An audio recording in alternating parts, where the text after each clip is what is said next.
श्रीलंका में, बाद में बांग्लादेश में, बाद में नेपाल में, हमारे पड़ोसी देशों में भी हमने इसका अनुभव किया। अब कभी कभी हो जाता है, प्रशासन जनता के पास नहीं रहता, संवेदनशील नहीं रहता, लोकाभिमुख नहीं रहता,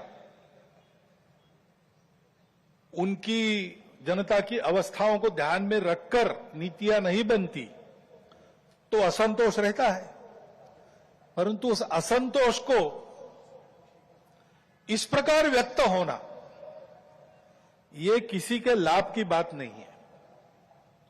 अभी अभी प्रमुख अतिथि महोदय ने कहा, 25 नवंबर के भाषण की याद की, उसमें इस प्रकार के जो आंदोलन है जिसमें इतनी सारी हिंसा और विनाश होता है, डॉक्टर अंबेडकर साहब ने उसको ग्रामर ऑफ अनार्की कहा है।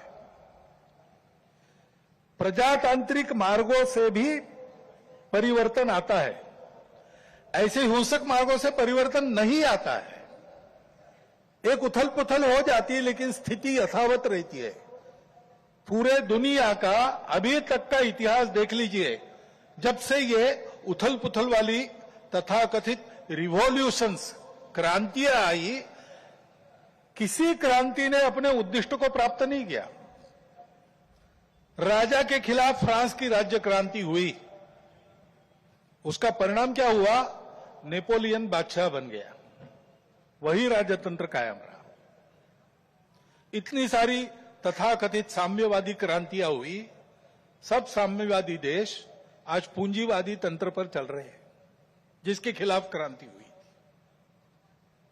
ऐसे हिंसक परिवर्तनों से उद्देश्य नहीं प्राप्त होता है, उल्टा इस अराजकता की स्थिति में देश के बाहर की स्वार्थी ताकतों को अपने खेल खेलने का मौका मिलता है।